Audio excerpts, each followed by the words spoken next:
मैं नरेंद्र मोदी जी को कहना चाहता हूं, मोदी जी इस जन्म में तो आप हमको नहीं हरा सकते दिल्ली के अंदर आम आदमी पार्टी को। आपको दूसरा जन्म लेना पड़ेगा, इस जन्म में तो नहीं हरा सकते आप आम आदमी पार्टी को दिल्ली। इनका मकसद ये है कि किसी भी तरह से आम आदमी पार्टी के टॉप के नेतृत्व को गिरफ्तार करके आम आदमी पार्टी को और सरकार को तितर बितर कर दिया। जब केजरीवाल जी इस बात को बोल रहे थे ना, तो तुमको भी नहीं पता था कि पब्लिक इस बात को बहुत सीरियसली सुन रही है। एक्चुअली में उनको लगा कि वैसे ही पब्लिक, जैसे कि जब कोई नेता बोलता है तो पब्लिक कहाँ वहाँ क्यों जाती है, किसी ना किसी फ्री चीज के लिए जाती है। चाहे कुछ खाने को वहाँ उनको दिया जाएगा, चाहे कंबल दिया जाएगा, चाहे परवेश शर्मा जी की तरह साड़ी दी जाएगी, या फिर नौकरी का वादा दिया जाएगा।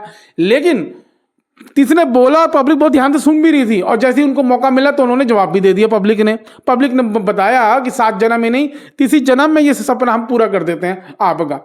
और मोदी जी बहुत कल सुकून से होंगे, क्योंकि उनका सपना ही दिल्ली वालों ने पूरा कर दिया। दिल्ली वालों ने क्या चमत्कार कर दिया ये तुमको भी नहीं पता। उन्होंने अच्छा किया, बुरा किया, जो गवर्नमेंट पहले थी वो अच्छी थी, या जो गवर्नमेंट वो अब लाए हैं वो ज़्यादा अच्छी होगी, ये दिल्ली वालों को नहीं पता। तो उन्होंने तो बस एक बैट खेला है, और वो बैट कितना सही होगा ये दिल्ली वालों को बाद में मालूम चलेगा। अच्छा, कमाल की बात है कि आपको लग रहा होगा ना कि ये इंसान बहुत घबराया हुआ है, अब ये बहुत टेंशन में होगा। एक्चुअली में ये टेंशन में नहीं है, टेंशन में है ये भाई साहब जी। अब इन भाई साहब को देखिए, ये इतने टेंशन में है कि इनको खुद समझ में नहीं आ रहा। इनको ये मालूम चल चुका है कि मैं भी बस बहुत लंबे समय का सीएम नहीं हूँ, क्योंकि मैं तो खुद केजरीवाल के भरोसे यहाँ पर हूँ। अब वो बंदा ही गायब हो गया पॉलिटिक्स से, क्योंकि मेरे को नहीं लगता कि अब केजरीवाल की राजनीति कभी चमकेगी। अब वो जो बंदा ही गायब हो गया तो मैं भी फिर कहाँ रहूँगा। तो उस इंसान से ज़्यादा घबराया हुआ तो यही वाला इंसान है। अच्छा, इन सब में सबसे सुकूनियत वाली जो जिंदगी जी रहे हैं वो है ये इंसान। अब इनको देखिए, मतलब मेरे को तो लग रहा है कि ये तो लोकसभा चुनाव में जो इन्होंने ठीक ठाक परफॉर्मेंस दी, इसके बाद तो ये भूल ही गए कि मैं राजनीति में हूँ भी। ये कभी ट्रक वाले के पास चले जाते हैं, कभी गाड़ी वाले के पास चले जाते हैं, कभी किसी ढाबा वाले के पास चले जाते हैं। ऐसा लगता है कि ये अपना कुछ नया बिजनेस खोलना चाहते हैं, और वो बिजनेस कैसे चलेगा इसलिए पब्लिक के बीच में चले जाते हैं, पब्लिक से एक रिव्यू लेने के लिए। तो ये इंसान सबसे सुकूनियत वाली जिंदगी जी रहा है। इसे ना जीत से खुशी है ना हार से डर है। इस इंसान में सबसे हैरान होना चाहिए वो है ये इंसान। ये वो इंसान है जो सिर्फ स्टूडेंट को पढ़ाता नहीं था, उनको तैयार करता था। किसके लिए? किसी ना किसी युद्ध के लिए। जैसे इसके मन में ना बचपन से कोई टीस रह गई हो, जैसे कोई इनको कभी मार के भाग गया हो और इनको बदला ये ले ना पाए हो, इसीलिए स्टूडेंट को पढ़ाते कम है और इस बात को ज़्यादा बताते हैं कि आपको बदला कैसे लेना चाहिए। अगर आपने 99% हासिल करी हो तो इससे क्या फर्क पड़ता है? फर्क इस बात से पड़ता है कि आपने कभी मैदान में गोली चलाई नहीं चलाई है।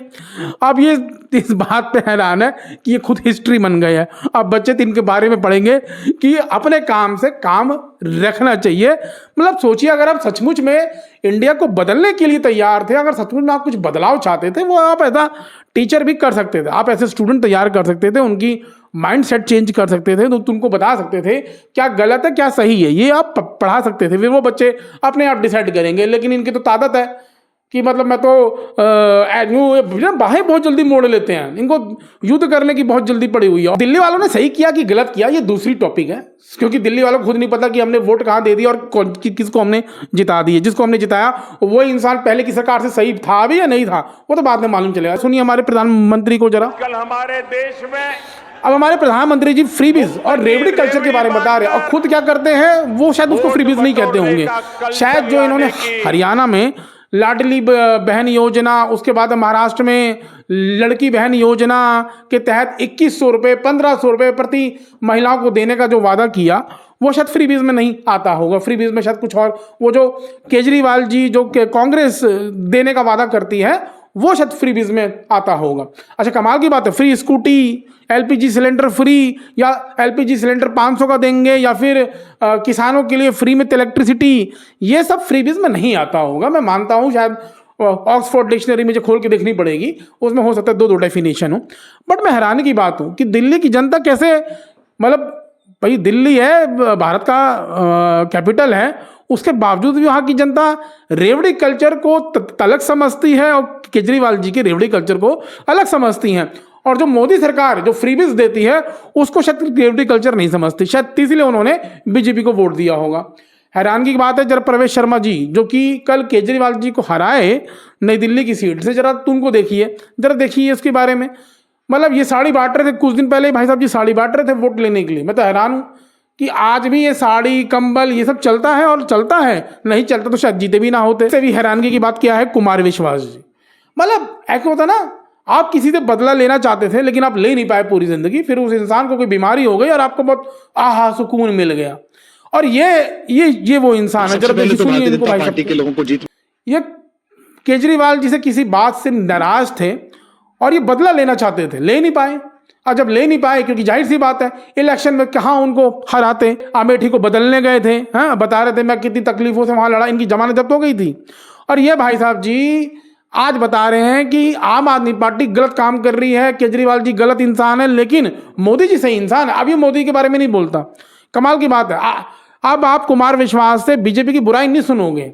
अब आप वो ये लोग क्या क्या क्या लाने वाले थे ना, वो जन लोकपाल बिल, सीबीआई को स्वतंत्र कराएंगे वगैरह वगैरह वगैरह वगैरह, कहाँ चला गया भाई साहब जी? अन्ना हजारे जी गायब हो गए, वो कहीं जाकर सो गए मुझे लगता है। वो कुंभकर्ण थे, उनको जगाया गया था, जब वो जाग गए थे केजरीवाल जी के लिए शायद उनको जगाया गया था। जागने के बाद उन्होंने अपना काम किया और जाके वापस सो गए। अब वो 6 महीने की नहीं, मुझे लगता है पूरी जिंदगी की नींद लेके सोए पड़े हुए हैं। वैसे ये इंसान है, इसको अब कमियां नहीं दिखाई दे रही हैं सिस्टम में।